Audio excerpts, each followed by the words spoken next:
Welcome to the Feel Freaking Amazing podcast. I'm Wendy Trubo. Ed Levitan is joining us today, and we are having Dr. James Greenblatt back on the show because he continues to research and evolve and transform people's lives. So he is a pioneer in the field of functional and integrative medicine, board-certified psychiatrist, and has treated patients since 1988.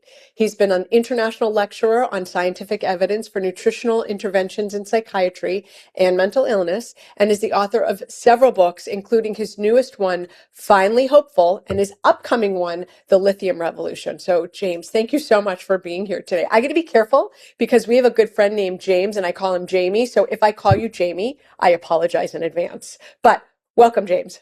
Or Jim. Yeah. Jim, I can call him Jim. I'll kind of remember. Call me Jim, please. Yeah. So welcome. Good to be with you. Very exciting times in the field of functional medicine. And I'm excited just because you're a local and we've known each other for a while and see each other on the conference stage. So it's really great to have you. Yeah. Thank you. So what was the impetus for your two new books? Like, why did you do them? Well, I think both were driven by the fact that what we've been saying in the integrative and functional world for 30, 40 years now has the scientific evidence to support almost all of it. So there's no arguing. And if I could just work backwards, I mean, the Lithium Revolution was just kind of an I told you so, because our community's been talking about lithium orotate for 30 years. And a major study came out of Harvard this year describing how lithium orotate only, none other form of lithium, was able to reverse the pathology of Alzheimer's in mice models. I mean, dramatic study. Yeah, that's all the patients are coming out saying, what about the lithium? Blah, blah, Wait, blah, blah. at what dosing? Like, this is such a low-hanging fruit. What's the dosing? Well, that's the question. So first part of the study was they did look at the brain bank. I assume that it was at the McLean Brain Bank. They looked at brains of people with Alzheimer's compared to normals and looked at 50 elements. Lithium was low. It was the only element low in the brains of Alzheimer's. Then the next part of the study, they have these mice models that are genetically bred to develop the neuropathology of plaques and tangles, early in their life. So with that mice model, they spent many years looking at lithium. And it's stunning. They were able to demonstrate that lithium prevented the plaques and tangles if they gave lithium to the mice early. And then they were able to show that it reversed the neuropathology. And they looked at lithium carbonate and other forms of lithium, but it was only the orotate that we've been talking about for 30 years. So we don't know how to translate that into human dosages. And I have my educated guess that these were in mice models, but pretty stunning. Okay, Jim, like, hypothetically speaking, if a human wanted to be on lithium, is there a downside to it then?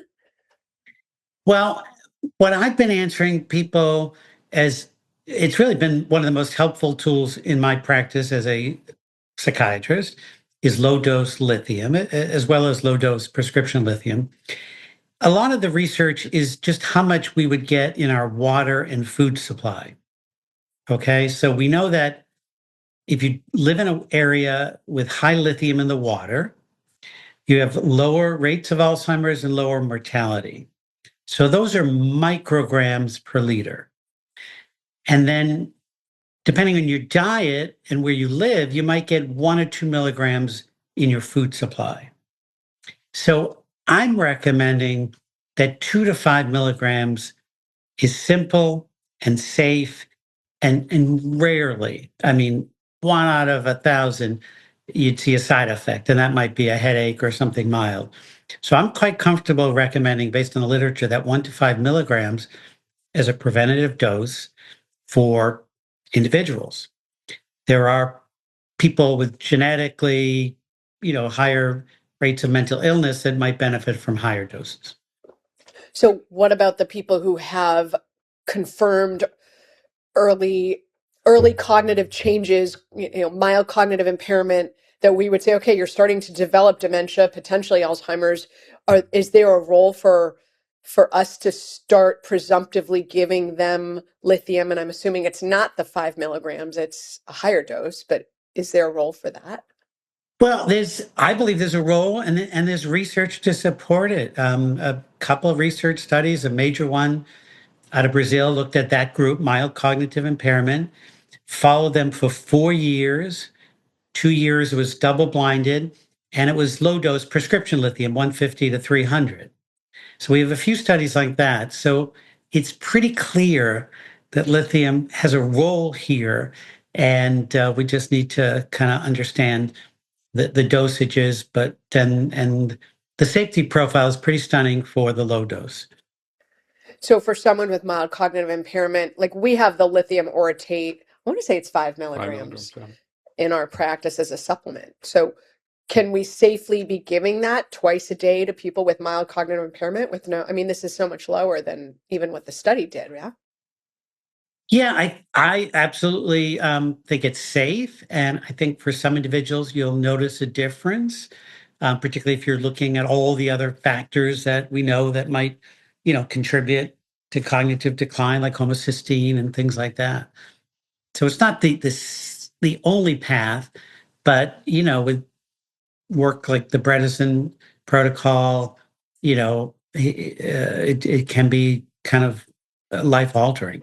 Well, that's what I was going to ask, is do people actually feel like I've definitely been using lithium, definitely not as much as you have by any means, but I've used lithium, and I would say it's a rare occasion that people actually feel a difference. Are you talking mild cognitive impairment or emotional dysfunction? Like, I mean, I don't use it often enough that I feel comfortable saying that. So it's one of those ones that I have in the back pocket, but I don't use it that often. But coming from somebody with a lot of clinical experience with it, do you actually see a difference in either mild cognitive impairment or with kids at the lower doses? Yeah, I mean, I think the symptoms to think about where I see a pretty dramatic difference is think of the concept of irritability, think of road rage, think of addiction. So the words irritability and impulsivity, when that's part of the equation, I'm pretty confident I can adjust a dose of lithium to see improvement. Okay. But you're right, for cognitive decline or memory, I mean, I don't see a difference. I've been teaching this, and I have doctors who've used it for whether it's people in the nursing home, and what they see is a calmness and a decreased irritability. The preventative model for cognitive decline in the medication studies, you had to be on lithium for over a year before there was a difference. So we're talking about, and we know Alzheimer's is a progressive 20, 30-year course, but I think lithium fits in there as that kind of one of these modifiable risk factors. does it confer any protection to like neuroprotective ability to lithium? Once you get the book, Lithium Revolution, once you Google it or get into this, it becomes this almost too good to be true, micronutrient. I mean, it's pretty amazing. It increases BDNF. It helps dendrites grow. If you mix it in a test tube, it prevents the damage of neurons. It's just so Nice. critical for proliferation and kind of these neurogenerative properties. It's truly just incredible. Jim, I know you're behind the times now. Nobody uses Google anymore. It's all Chat GPT and AI. I still use Google. Thank you very much. I'm with you, Jim. Does lithium have any role in terms of obviously for mood dysfunction, but what about when a lot of people come to our practice and they want to get off their antidepressants? Is there any role for lithium around helping them transition off antidepressants? I think a minor role, depending on the individual. I mean, I think the bigger step, we do a lot of work helping people taper off, just a good functional medicine workup. you're going to find lots of deficiencies, mostly on the path of making serotonin. And it's just striking. As soon as you just replete, the vitamin D and the B12 and the folate and the magnesium, all of a sudden tapering becomes easier. And then lithium we use kind of to support coming off the medications, but by itself it would not be enough. Mhm. And then when you're using it to support coming off medications, what does that look like for like on the ground? Well, I mean, the punchline is one of the things lithium does. It supports serotonin synthesis. So it supports GABA and serotonin, so it's calming, and it actually inhibits our excitatory neurotransmitters, glutamate and dopamine. So it's got this incredible balancing, and the dose could be anywhere from 5 to 20 milligrams, but that's usually as they're closer to being off the SSRI. Okay. What? We got more lithium questions because I want to find out what Finally Hoping is about. You can change subjects. We're good. What's Finally Hopeful about? Well, I mean, there's Finally Hopeful is the book. Sorry to get carried away on lithium. It does happen. No, lithium. We attach, and then we go, and then we come back, and we play around. Finally Hopeful. The best part, I think, is the title. Is that it's just a path for patients and doctors to understand a functional medicine for psychiatry.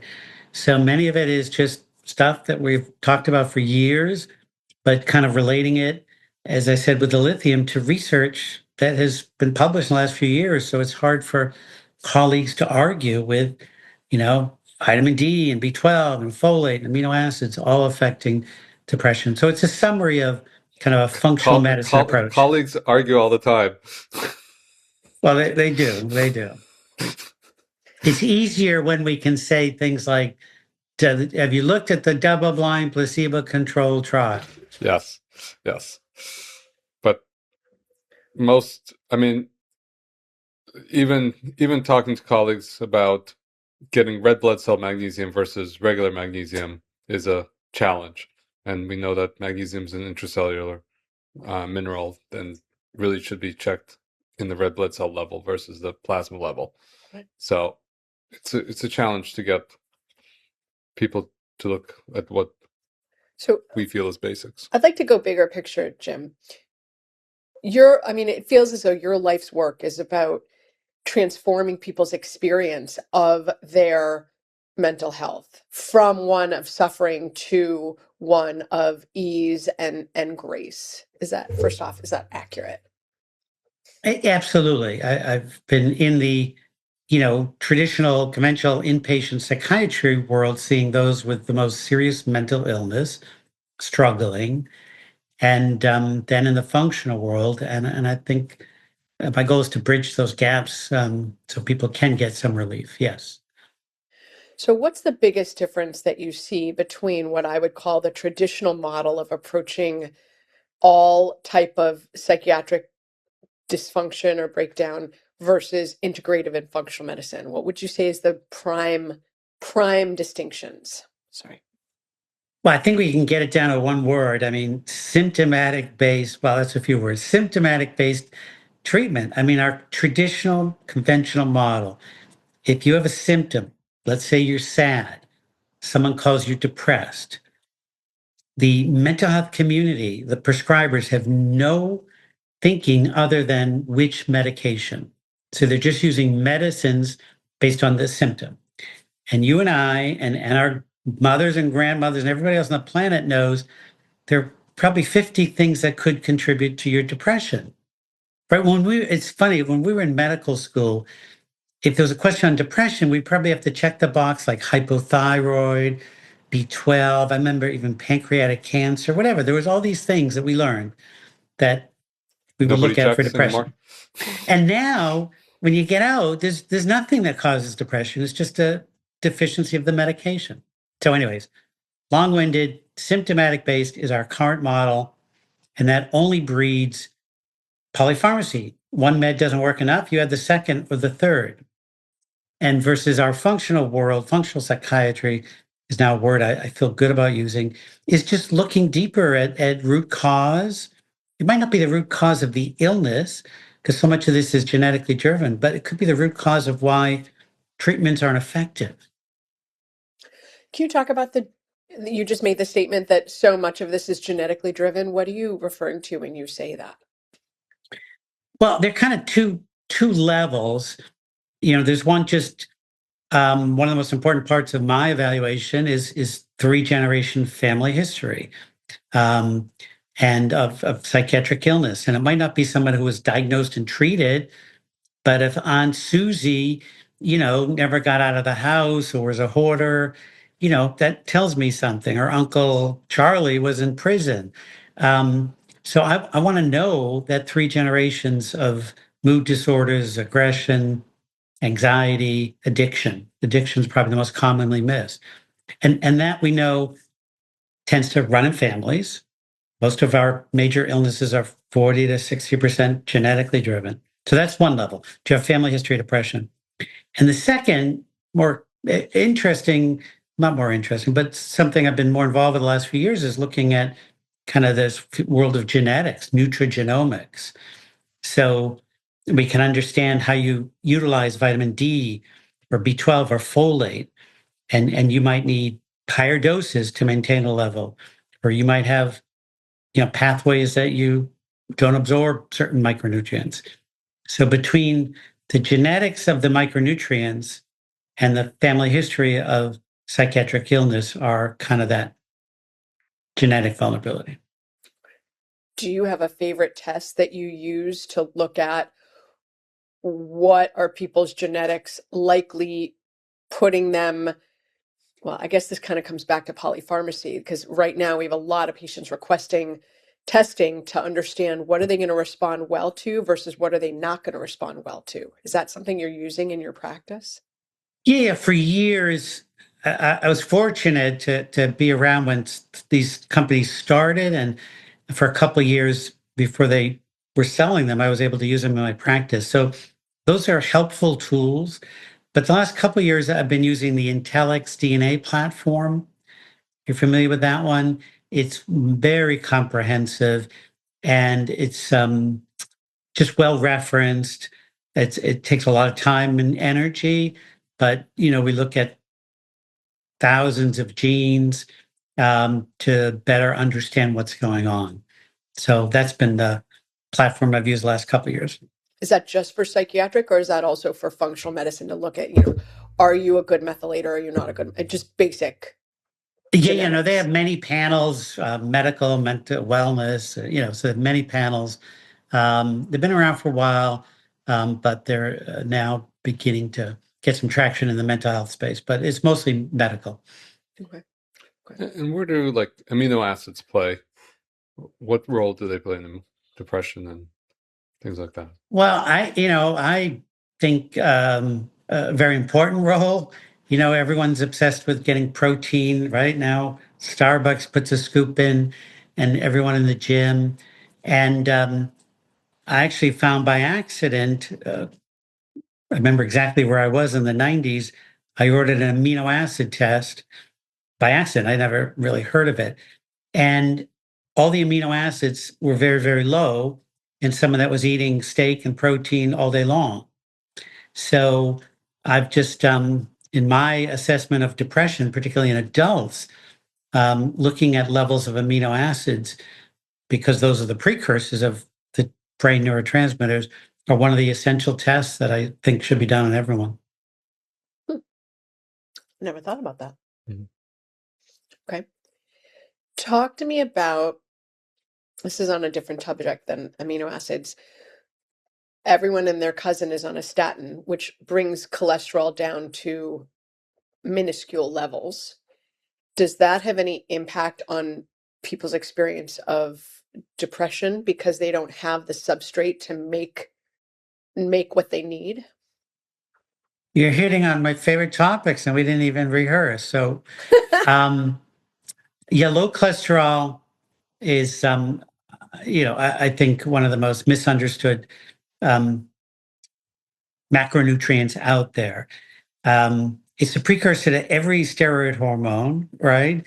And vitamin D. So we need cholesterol. There's a subgroup of patients that we see in the psychiatric community that have genetically driven what I call very low cholesterol. These are total cholesterols.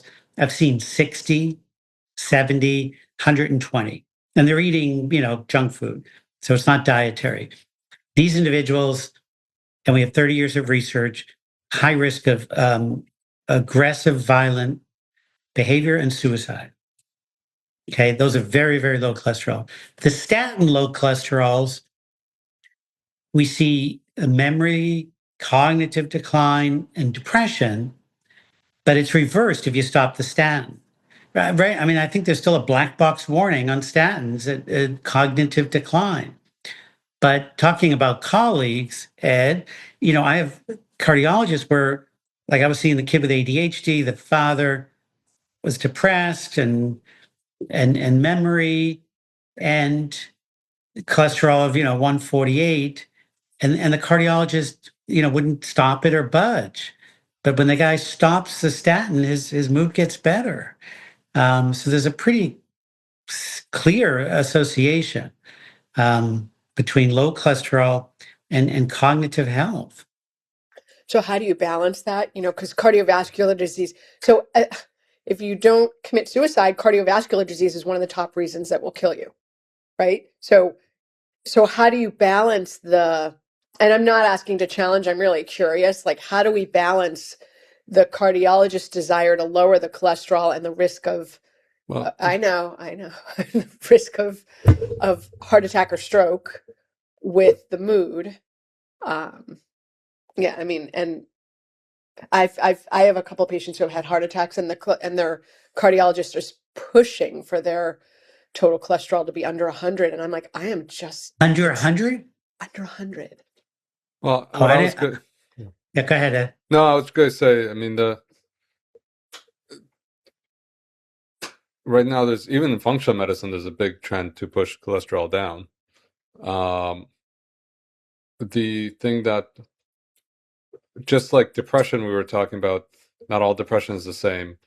Not all cholesterol is the same. So you've got to look at if they're putting plaque down and things like that to really stratify, is there an increase in heart disease? Because that's all we care about. Right. Yeah, I mean, when patient, the hardest part of patients put in the middle between, two doctors. And I just, a couple docs with this very, very low cholesterol, I've just sent them the articles. Most cardiologists don't care. I didn't realize they were actually trying to get it under 100. And my question has always been, how low do they need to go to get the effects that they need? And I just don't know in terms of the cardiovascular literature. Yeah, part of it, I'm definitely not up on the latest and greatest, but as far as I know, they don't actually care as much anymore about the numbers. They care that, like, how high do they put up the atorvastatin? Is it 40 or 80? And they don't care as much about the number. They care just that it's at certain levels.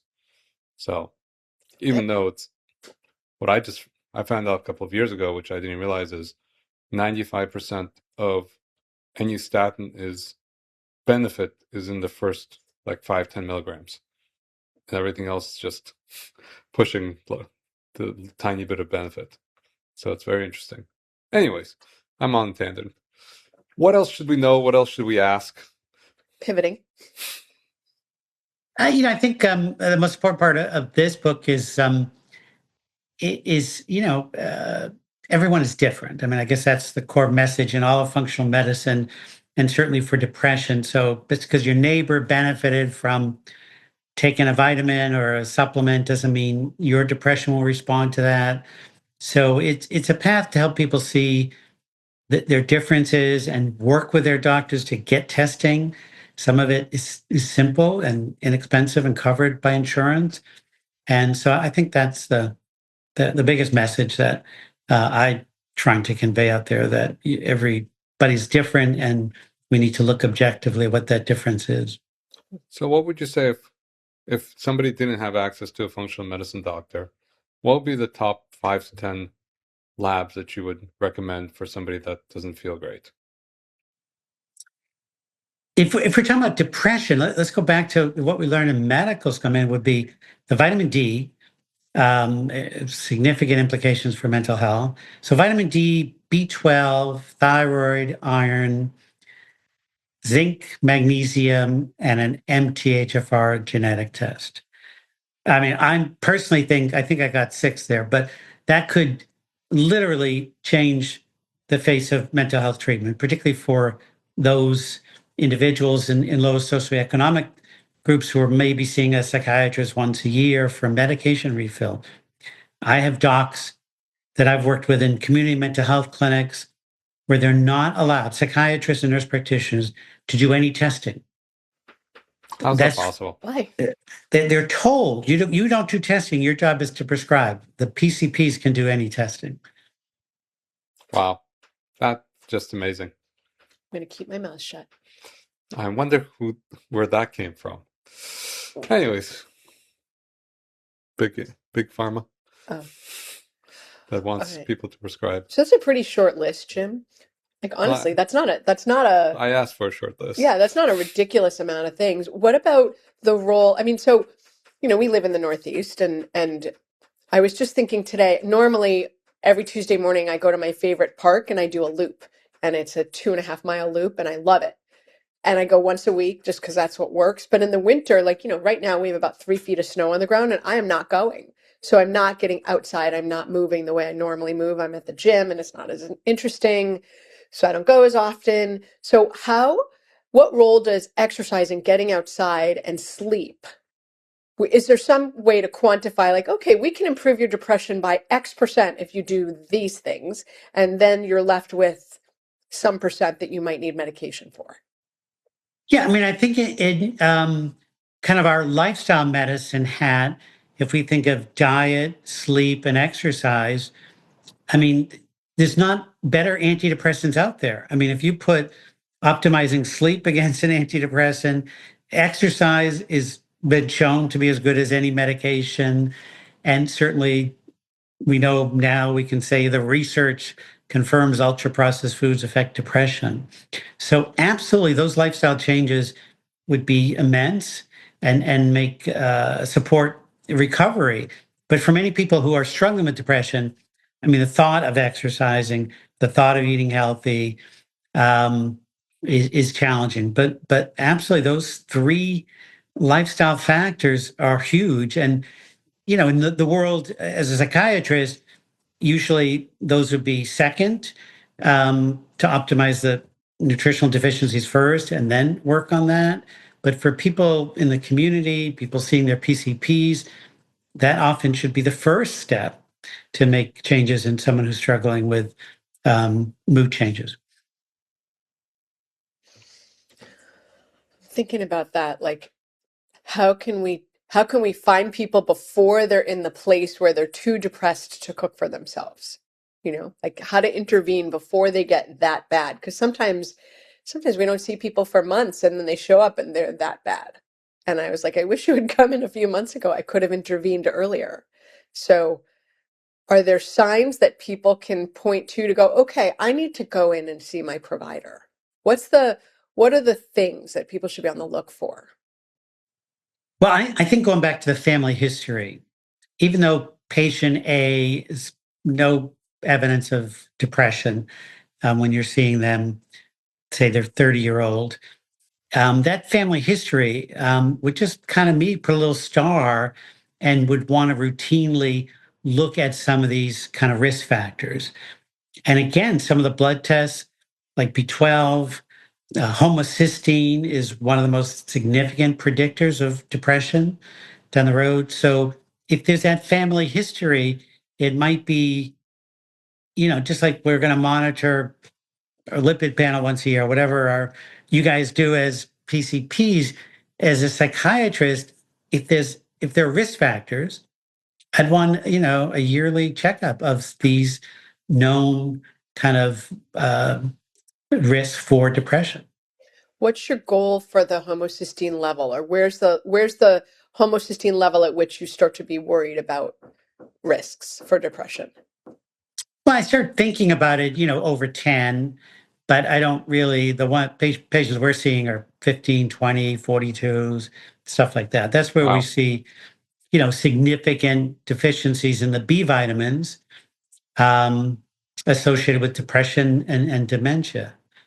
And again, we've had that research for 25 years that elevated homocysteine is not only, I guess, predictive of heart disease, but predictive of depression and dementia. But there's no model of prevention in psychiatry. Yeah.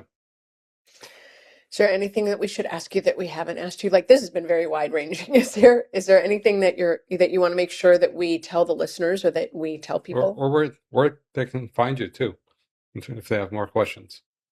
Sure. My website, jamesgreenblattmd.com, has kind of my book, and we're setting up courses for consumers around these topics so people can get more information. And so that would be the easiest place to find me. Amazing. Thank you. This has been amazing. I It's always always love talking great to to you. catch up and get the latest. So Yeah. Nice talking to you. Keep up the good work. And there's a lot to do. Yes. So for the listeners, thanks for listening. And for Dr. Greenblatt, Jim, thanks for being here. This was really cool. Take care. You too.